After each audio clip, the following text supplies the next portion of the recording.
Today we're going to make this chocolate peppermint tart with a chocolate pastry, a peppermint filling, and a dark chocolate peppermint melt away topping with white chocolate decoration. To start our chocolate tart, we're going to make the pastry. In here we have flour, icing sugar, cocoa powder, and butter. You're just going to mix it together with your hands till it forms a really fine crumb. It will look kind of like sand or very fine breadcrumbs. You can see I'm being quite aggressive with it. You can do it on the bench or in the bowl. Don't know why I'm doing it in the bowl today. I always do it on the bench, but you know, nice to change things up.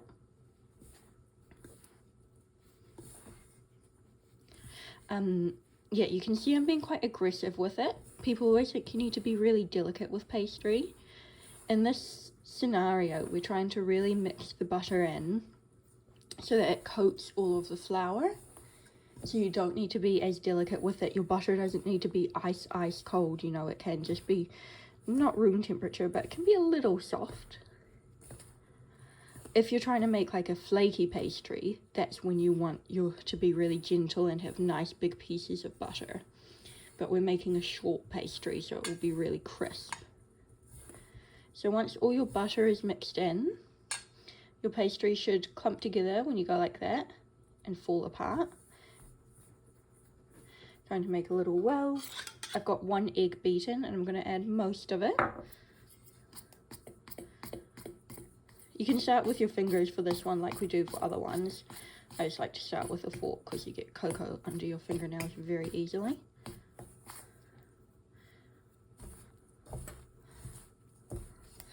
And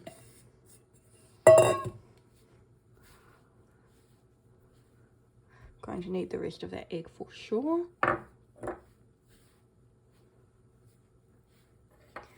Just kind of mix it. Fold it over.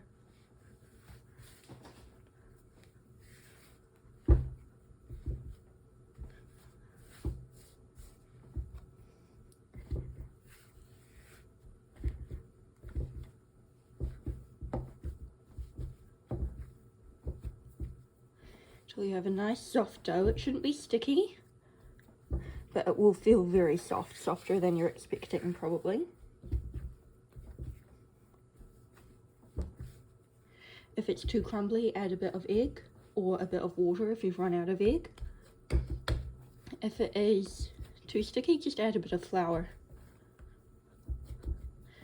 Alright, so I'm going to wrap that up and put that in the fridge for about half an hour, up to overnight, or up to a few days, but it's easiest.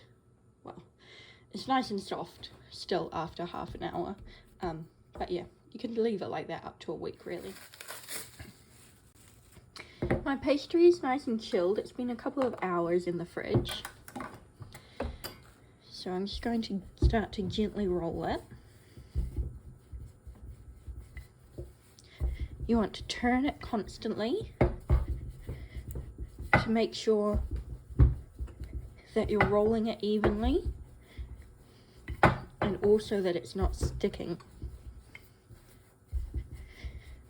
If you just roll it in one spot and don't turn it, the risk of it sticking is very, very high. I'm just being gentle to start with because it's just come from the fridge. It's a little cold. You can see it cracking at the edges, which is fine, but just that gentle rolling helps to warm it up. I like to flip it over every now and then too.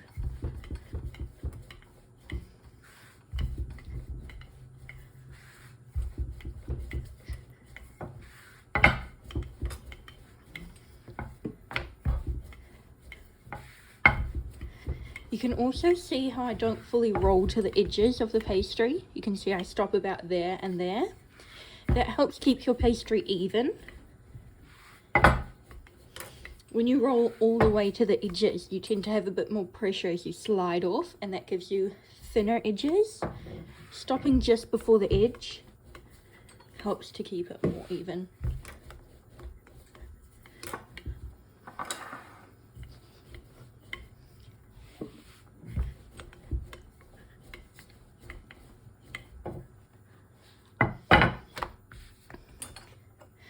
you want to roll your pastry just slightly bigger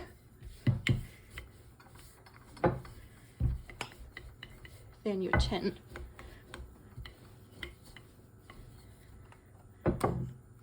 Like that. You're now going to take your rolling pin, gently roll your pastry up and lay it over your tin, and then bring it in and start to push it in down the sides. The edges of my tin especially, depending on what tin you have, are very sharp. So if you leave it hanging and don't push it in, it will cut your pastry where you don't want it to be cut.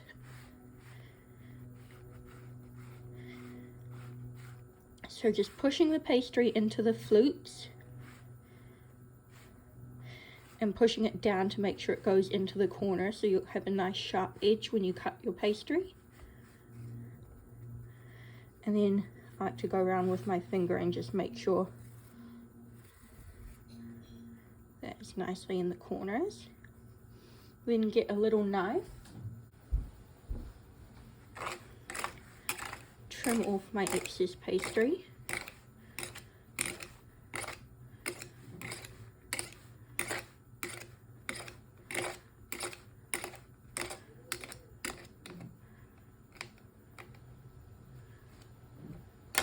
And then if it looks a bit shaggy, you can also use your fingers.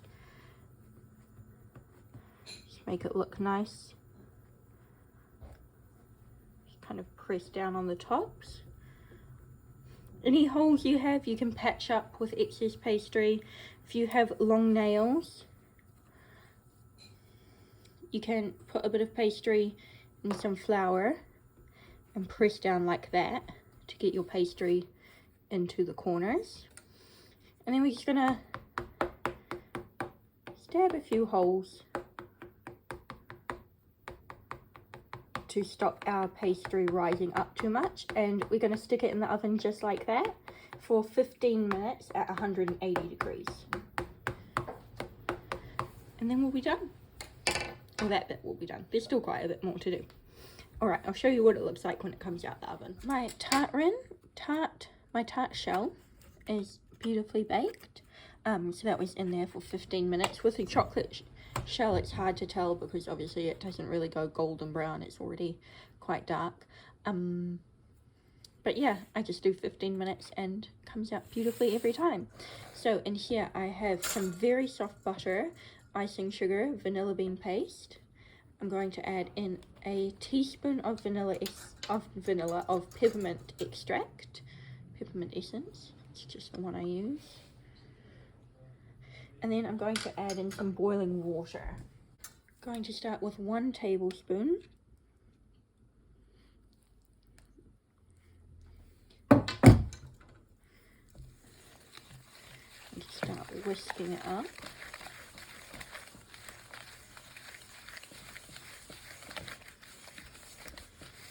Then I'm going to add another tablespoon. I like to pour it directly over the butter to help the butter melt in.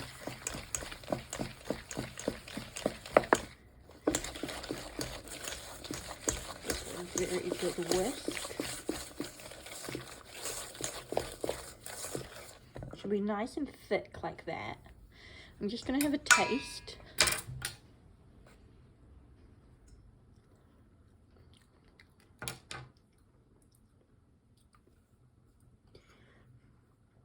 I'm going to add a touch more peppermint. So about 1 1/4 teaspoons really. You can adjust it to taste as well.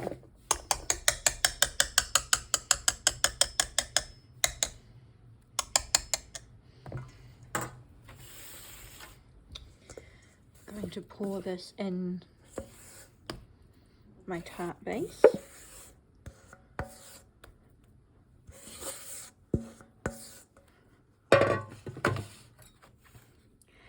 And spread it out nicely.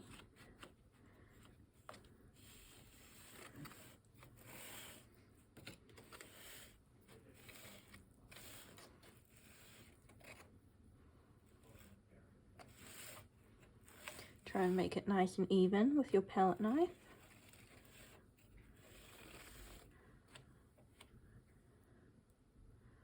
And give it a bit of a tap to smooth it out, and I'm going to stick this in the fridge to set for about 10 minutes, and then I will make my filling. While my peppermint filling sets, I'm going to start making the topping. In here we have dark chocolate. We're using this Valrhona dark chocolate called Aberneo, which is an 85% chocolate, so it's really dark, and it's just going to balance out the sweetness of the peppermint filling really well. We've also got some coconut oil in here. What we're making is called a melt away. It's a mix of coconut oil, chocolate, and then we're going to add the peppermint essence. And what it does is it creates a like super smooth, creamy, kind of soft chocolate, similar to a ganache, but a bit more firmly set, more like something you would find in like a candy bar or something. It's a really cool technique. So in here I have 2/3 of the chocolate. So I might have a bit much for the tart, so I'm going to tell you the quantities on the recipe. But so I'm doing a recipe at the moment with a total of 340 grams of chocolate. So I have 200 grams of chocolate in here in the coconut oil, and I'm going to melt that till it's fully melted over a pot of simmering water, and then I'll show you the next step. So my chocolate is all melted, and now I'm going to add in the other 140 grams of chocolate and stir it until it's melted in. So I've taken this off the heat, and this is kind of a quick, almost tempering method. It will just help to cool the chocolate down, the other chocolate. If it's too hot, it will mix in with our icing sugar layer, and you won't get that nice clean cut. I'm also going to add in a teaspoon of peppermint extract to this. So we're using peppermint essence. This is an oil-based one. It's just the one you buy at the supermarket. Quite important that you use an oil-based one. I mean, I don't really know if you get water-based ones, but just in case, it will seize your chocolate if you do. So, like I said, just keep mixing this. With the chocolate we're using, like I said, is the Valrhona. It's a French brand of chocolate. It's a bit hard to get this one, but I have a lot of it, which is why I was like, well, better make something with it. You can use, I would use a nice Lindt dark chocolate or a local bean to bar maker. I know a lot of you are going to ask if you can use dark Ghana, which is the Whittaker's 70%. You can definitely use that if you like, but it doesn't have as much nuance to it. God, that makes me sound like a twat, doesn't it? It's not as nuanced as other chocolates. But really, like, this tart is very simple in the elements and in the flavors, so using a really good quality chocolate will make a difference, and it's just a cool way to explore, you know, different types of chocolates. Whittaker's does have that range, the single origin range, where they have different percentages. Those are quite good, so you can give those a go as well. And I'm almost done. I've just got a few bits left in here. So just keep mixing until we're dissolved in.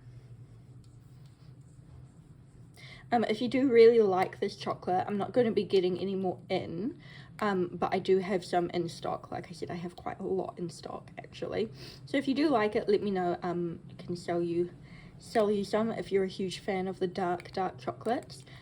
Yeah, it's nice to have something different, isn't it? But also sometimes you order a chocolate and then never use it, and then you're like, oh, should really get onto that, shouldn't I?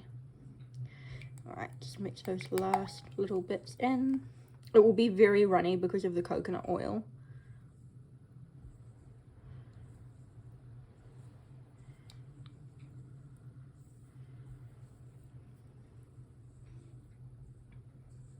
But it should be room temperature now. So I'm going to put that to the side and get my tart. My peppermint filling is nice and set, so I can just pour this over, and it's actually the perfect amount. Look at that.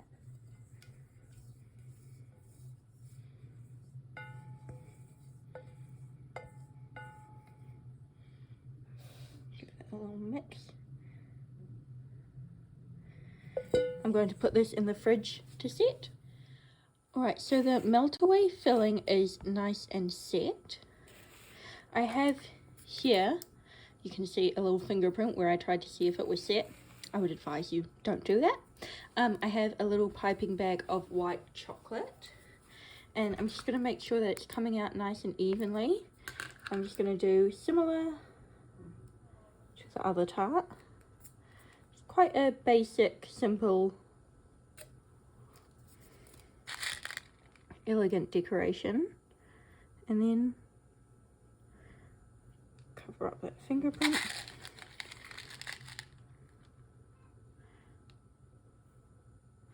Pop a few white chocolate pearls on. You can stick them down with some more chocolate if you want. You can go like that.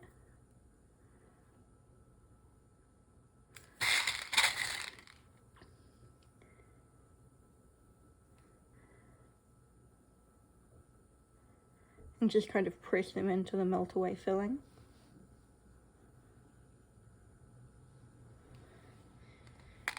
And then I will show you how to cut it. To cut your tart, you just want a nice sharp knife and just very definite cuts, like that. Wipe your knife clean in between your slices, will help you get that nice clean cut.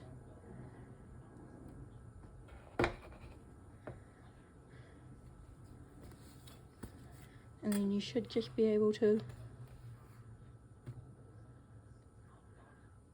pull it out like that and have a beautiful slice of your peppermint chocolate tart.